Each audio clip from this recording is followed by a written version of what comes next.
Bonjour à tous, Sid avec vous. Donc, je vais vous faire un petit suivi sur Mina Protocol, ok, une de mes 4 pépites que je vous avais présentées. Je vais faire une vidéo spéciale pour Mina. Donc, un très beau projet. La blockchain la plus rapide au monde et la plus légère au monde. Non, la plus légère au monde, excusez-moi, pas forcément la plus rapide. Pour l'instant, c'est la plus rapide, c'est Solana. Donc, au niveau des transactions, donc là, on a le graphique en daily de Mina. Ok, donc Mina ici. Donc on a eu ici une chute, ici un listing, ensuite une chute de Mina qui nous a fait ici un changement de tendance ici dans cette zone-là. Elle a débuté au 1 $, environ 1,06. Elle a créé une accumulation, cette accumulation qui a créé un STB sur un plus bas à 0,92. Ok, je l'avais calculé, cette zone-là. Ensuite, il est parti sur le STB, donc une accélération STB.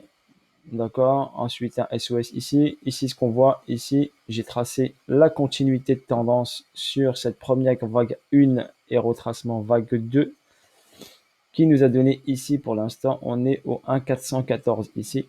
D'accord. Et on a le 1,618 qui est à 7 $. Et le 2,618 qui est là sur l'ATH à 9 $. Ok, par rapport à la première impulsion et correction importante. J'ai pas fait par rapport à celle-ci, j'ai fait plutôt à celle-là. Ok. Là, qu'est-ce que je constate? Je constate ici une vague 1, une vague 2. Là, une vague 3, une vague 4.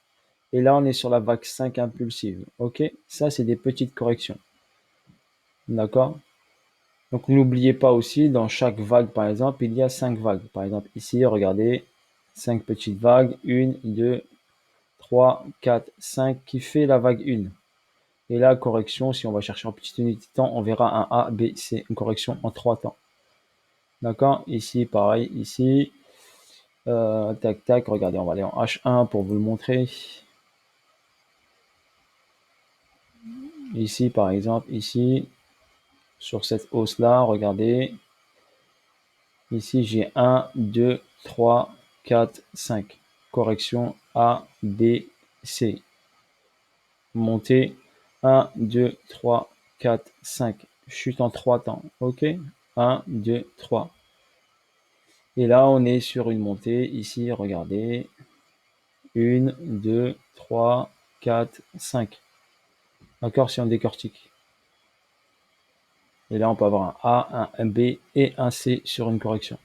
Ok, voilà pour vous expliquer rapidement. Je ne vais pas détailler, hein. C'est pas le but.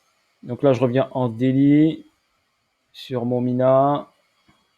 Donc j'ai tracé mon éventail de Gann. Et là, on bute ici sur ce niveau de l'éventail de Gann où il y a le 1,414. Ok.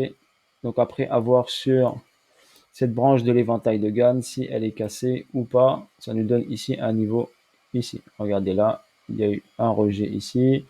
Il a zoné ici, il est sorti, il est revenu. Donc c'est possible là qu'il sorte et qu'il revienne.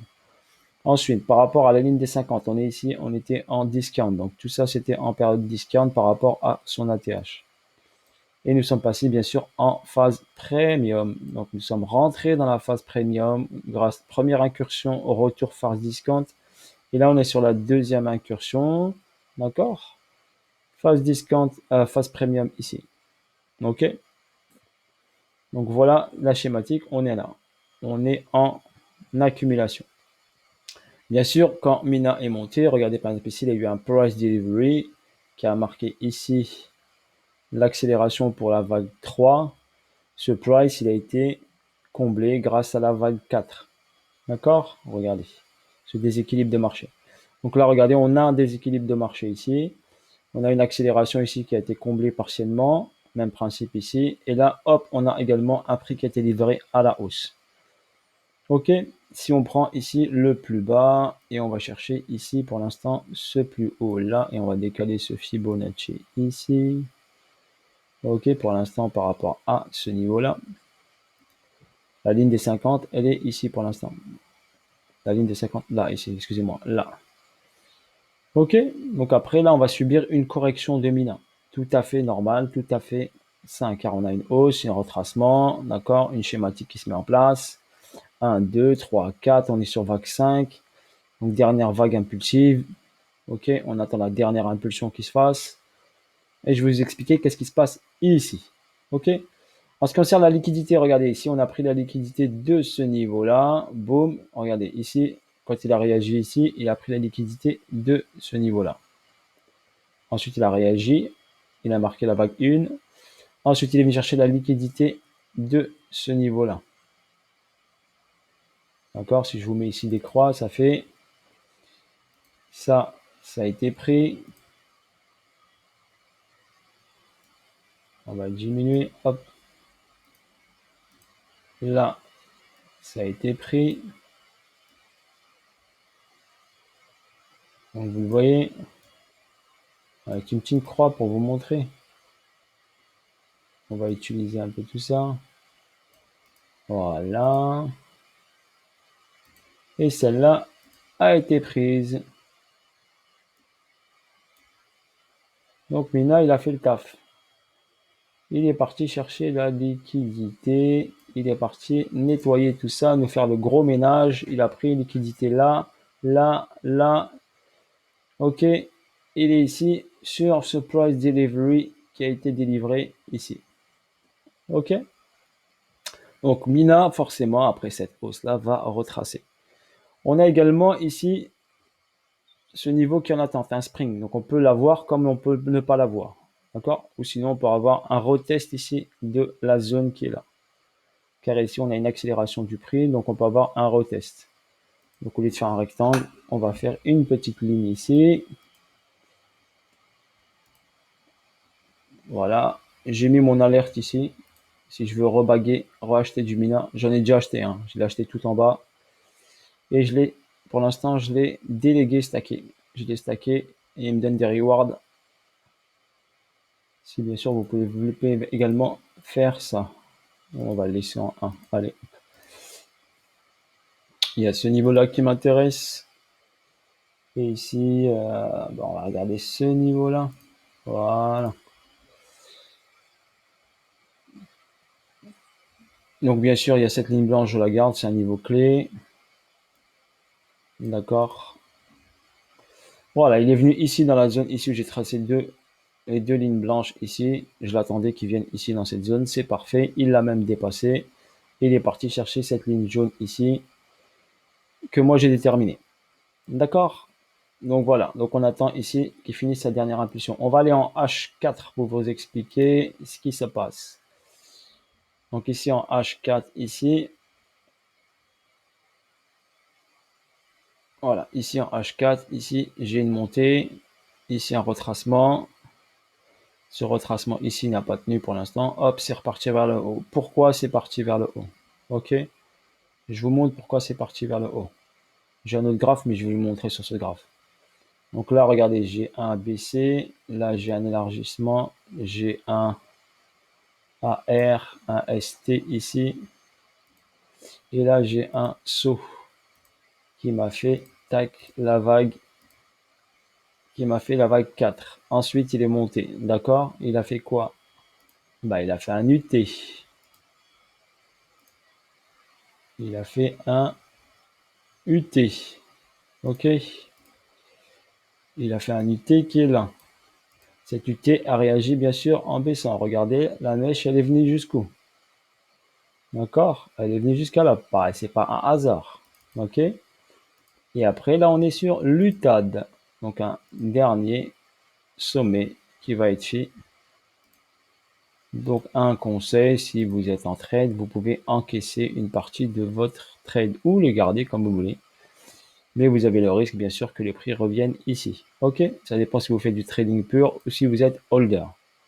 D'accord? Voilà pour Mina. Elle peut bien sûr aller chercher ici les 7 $. Là, vous avez fait 1 x 6 si vous êtes rentré ici tout en bas. Donc 1 x 6. Donc si vous avez un bon bag, ok. Moi, j'ai une partie qui est en stacking, une partie qui est en trading. Ok, voilà, je vous explique comment moi je gère. Vu que je l'ai pris tout en bas, donc il y a une partie que j'ai stacké, que j'ai délégué, d'accord. D'accord, sur le wallet de Mina Protocol. Et j'ai une partie que je trade avec, que j'achète, je vends, j'achète, je vends, j'achète, je vends pour accumuler le maximum de Mina, ok, sur le long terme. Mais j'ai une partie qui est bloquée. Voilà, que je ne touche pas, que je garde jusqu'à qu'elle monte jusqu'à, moi pour moi, 60 $, 100 $, c'est accessible, c'est jouable. D'accord? Donc je la garde, je la vendrai pas tant qu'elle n'aura pas les 60 voire 100 $. Ok, voilà pour Mina Protocol. Et en plus, elle a le nom de ma fille. Donc ma fille s'appelle Mina. Donc ça, Mina, normalement, elle ne doit pas jouer au niveau émotionnel, mais je vais garder Mina le plus longtemps possible. Voilà pour votre information. Sur ce, voilà ce qui se passe. Je vais vous montrer l'autre graphe pour vous confirmer. Regardez, voilà ce que je vous avais tracé. Je vous le montre, il est là. Regardez, BCARST SO UT UTAD. D'accord? Voilà. Donc là, j'ai une DPS, un SC, un AR. C'est possible qu'ici qu'on a un SC et un AR, donc une redescente ensuite. Donc j'attends Mina qui fasse son job, son boulot, d'accumuler le maximum. Donc elle va redescendre pour pouvoir accumuler encore, rebasculer de la liquidité et ensuite repartir en hausse. Là, j'ai pris un autre graphe, c'est le graphe de Kraken où j'ai un ATH à 18 $. D'accord? L'autre, c'était le graphe de OKEX, voilà. Là, c'était le graphe de OKEX. Donc, j'ai pas trouvé de graphe. Celui de Binance, il démarre là. Donc, j'ai pas pris celui de Binance. Ok. Mais j'ai pris celui de Cokex et celui de Kraken. Parce que Kraken, par contre, il est en USD et pas en USDT. Voilà pour Mina. Sur ce, bis à tous. Bon après-midi à vous. À bientôt pour de nouvelles aventures. D'accord? Pour de nouvelles vidéos. N'hésitez pas à liker au max. Commentaire, n'hésitez pas. Ok. Voilà.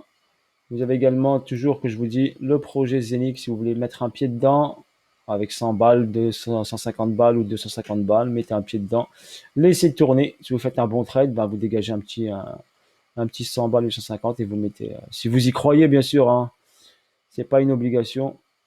Moi, je mets un pied dedans, je laisse tourner et on verra ce que ça donne sur le long terme. N'oubliez pas que BNB, la blockchain BNB a commencé comme ça, Solana aussi. Le prix là pour l'instant du Zenith est à 0,34. Donc on ne sait jamais si le projet il explose, si le projet est costaud, on ne sait jamais. On met un pied dedans et on verra ce que ça donne sur le long terme. D'accord? Voilà mon conseil, mon investissement moi personnel, comment je vois les choses. Ok? Je mets jamais all-in. D'accord? Je répartis bien sûr le risque. Risk reward toujours. Ok? C'est comme quand vous faites une ICO. Une ICO, ben, vous n'avez jamais sûr que le token il va exploser. D'accord? Il y a des ICO où ça explose, il y a des ICO où ça fait rien du tout.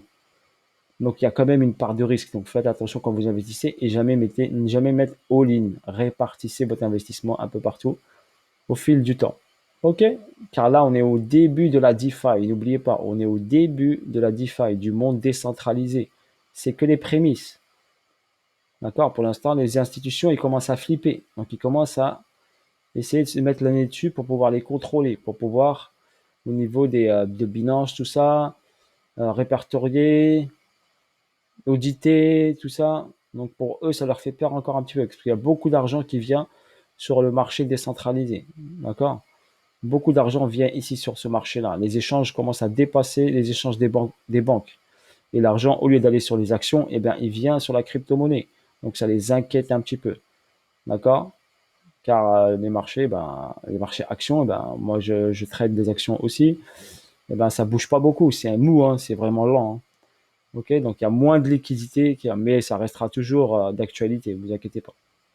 Ok, voilà, bis à tous, bonne journée à tous et à bientôt pour de nouvelles aventures. Allez, ciao, ciao, bye bye, s'il était avec vous.